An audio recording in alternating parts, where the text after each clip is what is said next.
요즘 장마가 계속되고 있죠. 네, 어제부터는 조금씩 줄어들어서 좀 괜찮아지는 것 같은 분위기이긴 한데 요즘 장마가 계속되면서 뉴스에는 계속 비 피해 소식이 많이 들려옵니다.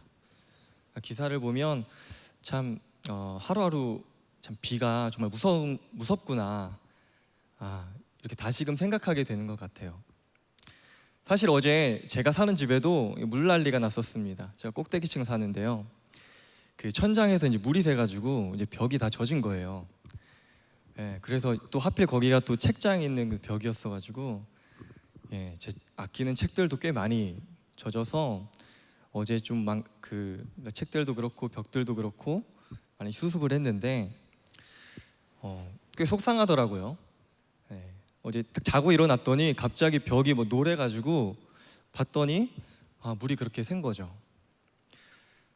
그러면서 진짜 비 피해가 남 일은 아니구나. 진짜 내 일이구나. 이런 생각을 했습니다. 또 그러면서도 한편으로 이제 더 가깝게 다가오더라고요.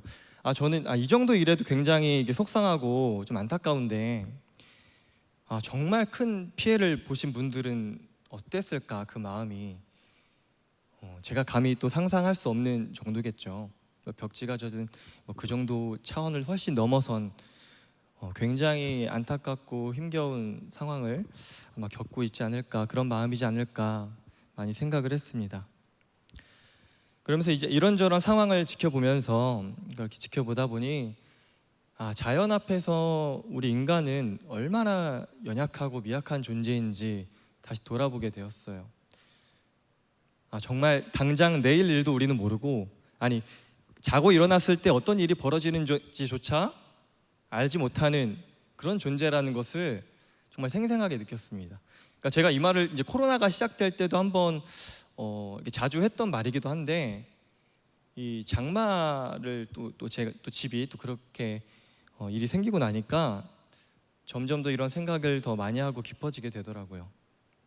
그래서 진짜 올해는 진짜 자연 앞에서 이제 무기력을 겪는 그런 한 해인가. 코로나도 계속되고, 그리고 이제 장마도 이제 계속되는 것을 보면서 계속 이제 그 도로도 잠기고 또 여러 사람들도 피해를 보고 한 상황을 보면서 참 많이 무기력하구나, 한계가 많구나, 이런 생각을 하게 되었습니다.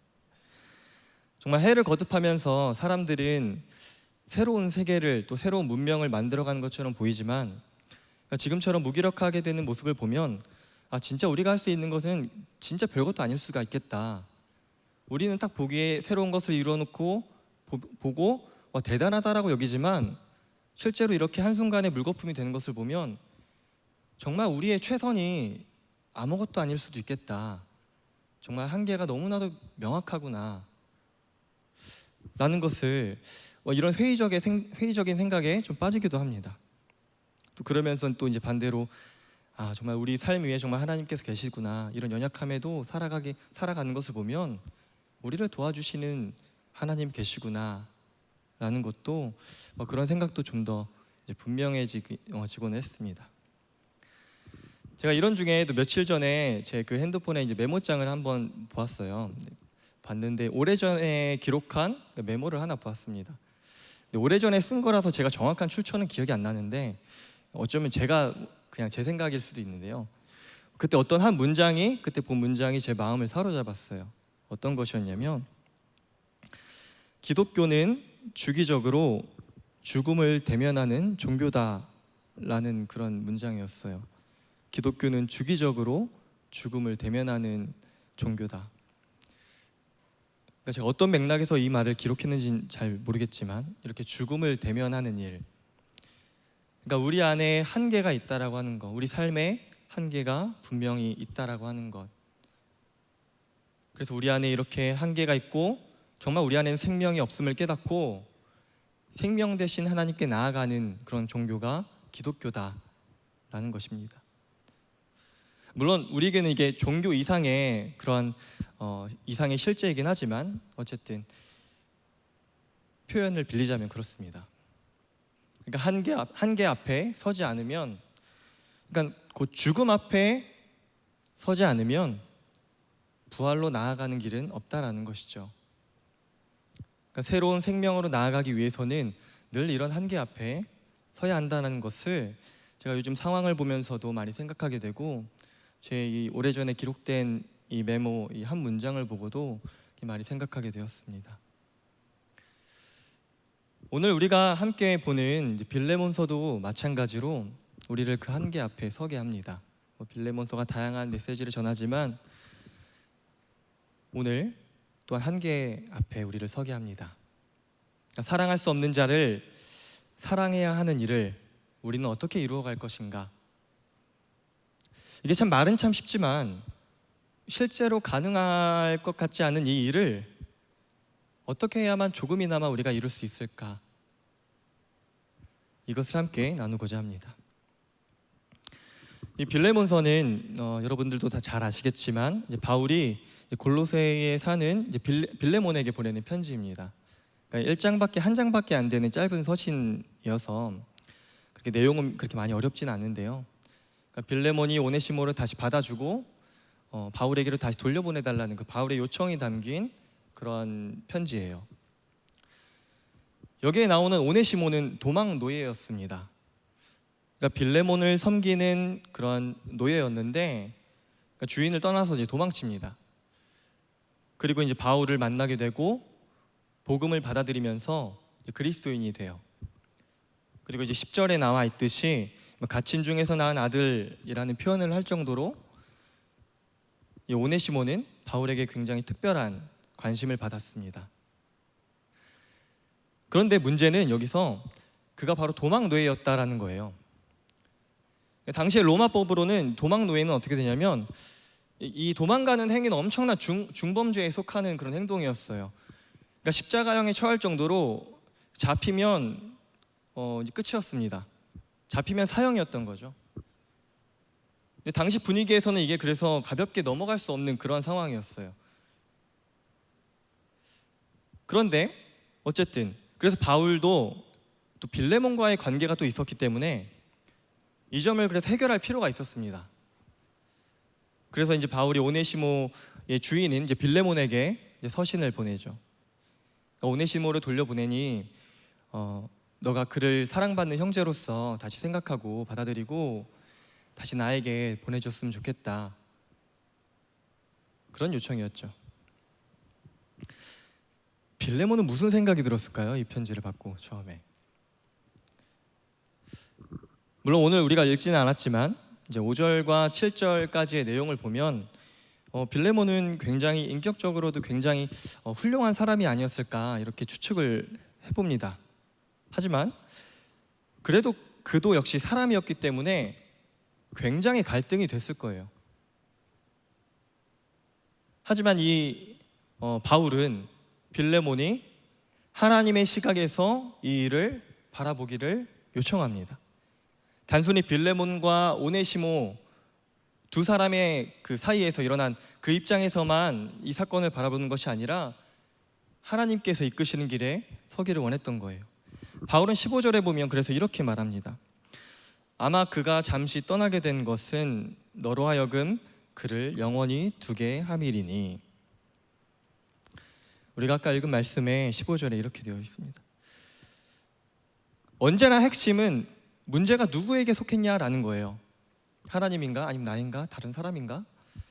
바울은 이 일을 하나님 안에서 재해석합니다. 일이 이렇게 된 것은 빌레몬으로 하여금 오네시모를 영원히 두게 하기 위함이다. 그러니까 단순히 한 사건만 보자면 이 일은 그러니까 오네시모가 빌레몬을 떠난 일은 그러니까 배신, 도망 이런 거지만 바울은 이 사건을 하나님의 뜻 안에 두면서 새롭게 이야기를 하는 거죠. 이 일은 그를 영원히 사랑받는 형제요 동역자가 되게 하기 위한 그런 일이다 라는 것입니다. 그리고 계속해서 빌레몬도 그 하나님의 계획에 동참하기를 요청합니다. 무익한 자가 유익한 자가 되게 하는 일, 그리고 죽을 수밖에 없는 그 노예가 다시 자유인이 되게 하는 그런 일 말입니다. 그래서 이 빌레몬서 이야기를 어떤 또 신약 학자는 출애굽 이야기의 맥락에서 해석하여 이야기하기도 합니다. 구약성경 신명기 15장 15절에 보면 이런 말씀이 있는데요. 제가 읽어드리겠습니다. 너는 애굽 땅에서 종되었던 것과 내 하나님 여호와께서 너를 속량하셨음을 기억하라.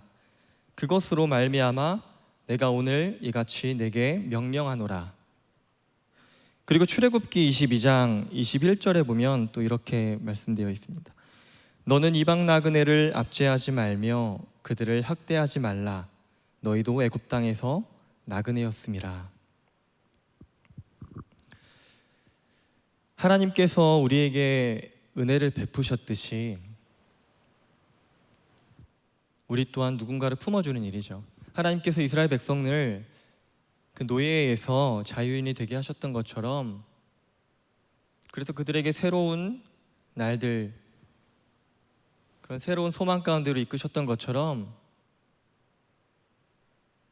그것 또한 우리의 책임이다라고 하는 것입니다. 하지만 이런 말씀을 우리가 몰라서 살지 못하는 건 아니죠. 다 잘 아실 겁니다. 이 말은 이렇게 쉽게 할 수 있는데 현실적으로 봤을 때 어떻습니까? 너무나 맞는 말씀이고 너무 이상적이어서 반박은 못하겠어요. 하지만 실제로 나를 배신한 사람을 갑자기 사랑하는 형제로 둔다? 쉬운 일은 아닐 거예요. 우리가 예수님이 아닌 이상 완벽히 누군가를 품어주는 거는 참 어렵겠죠.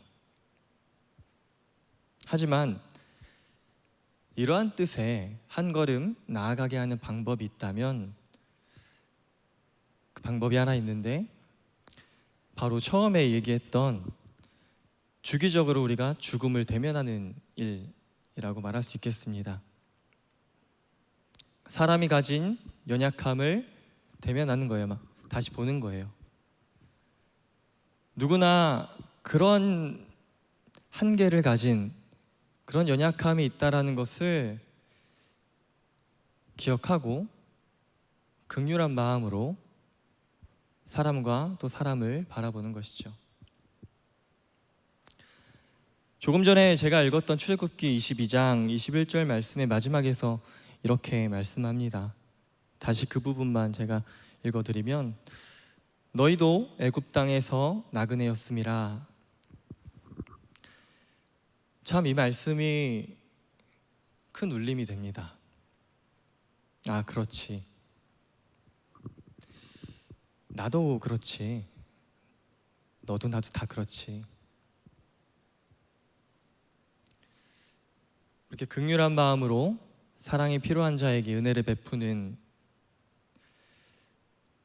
오늘 우리에게 필요한 모습이라는 거예요. 이런 긍휼함은 사람과 사람 사이를 유지하는 아주 중요한 기둥입니다.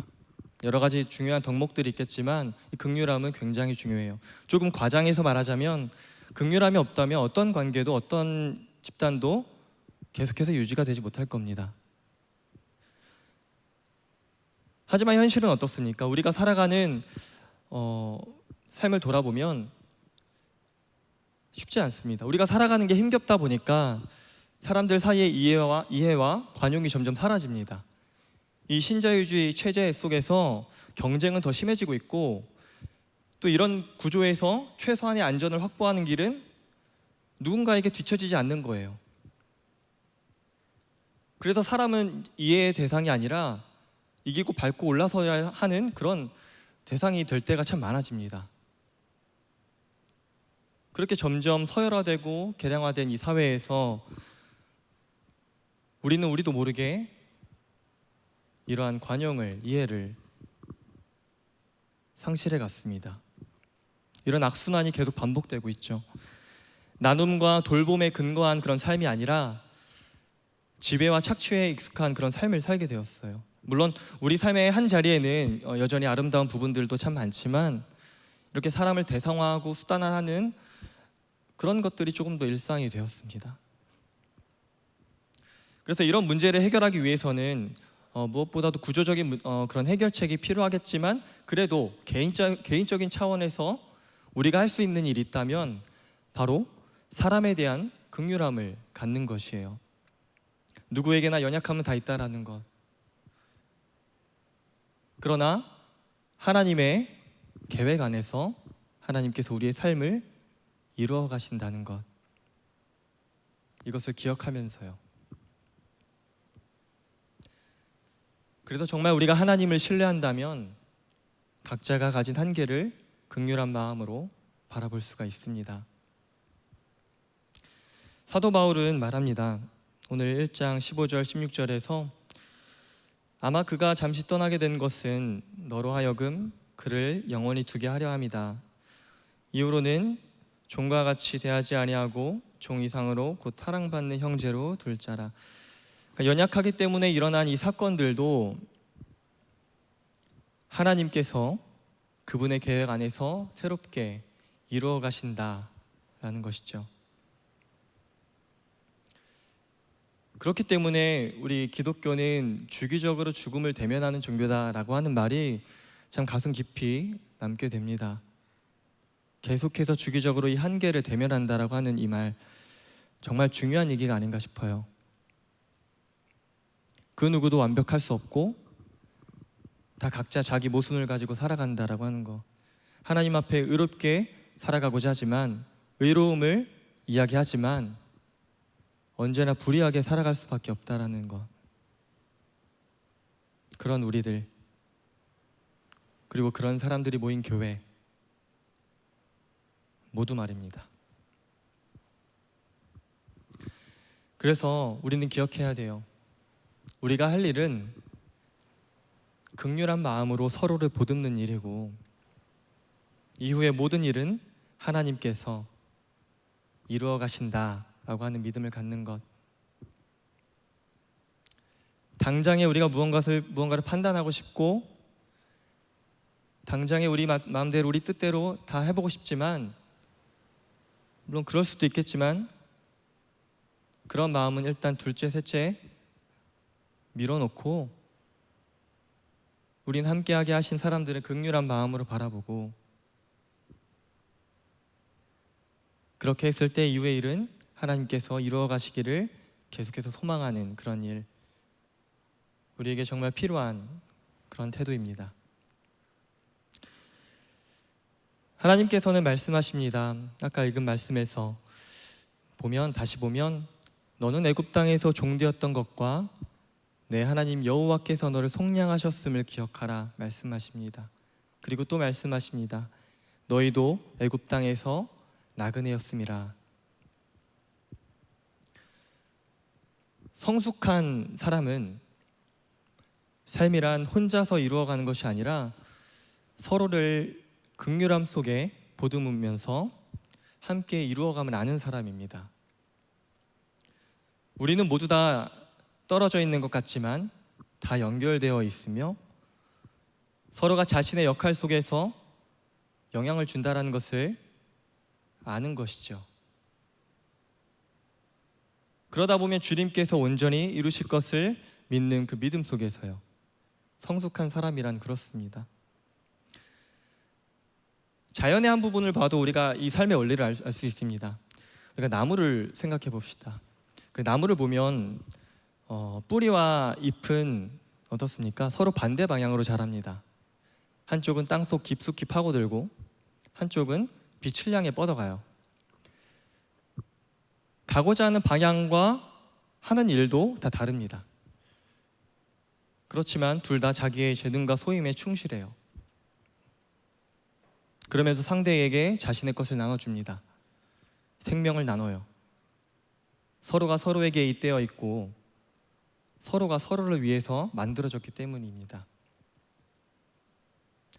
뿌리가 물을 전달하지 않고 자기만을 위해서 머금고 있다면 어떻겠습니까? 잎이 시들고 말 것입니다. 또 잎이 햇빛으로부터 받은 그런 것을 전달하지 않고 모두 간직하고자 한다면 뿌리는 죽게 되겠죠. 그럼 결국 하나가 병들면 전체도 죽어갈 것입니다. 어떤 사람들은 우리가 이해하지 못하는 특성을 지니고 있고 우리가 이해하지 못하는 방식으로 살아갑니다. 다 살아온 맥락이 다르기 때문이에요. 하지만 서로 이해하지 못하는 뿌리와 잎처럼 그들 또한 역시 우리를 위해서 존재합니다.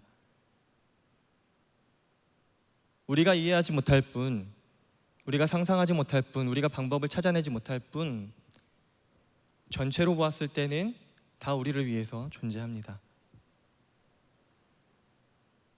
조금 전에 예로 들었던 뿌리와 잎처럼요. 참 이것이 그래서 참 신비입니다. 하나님은 왜 이렇게 생태계를 만드셨을까?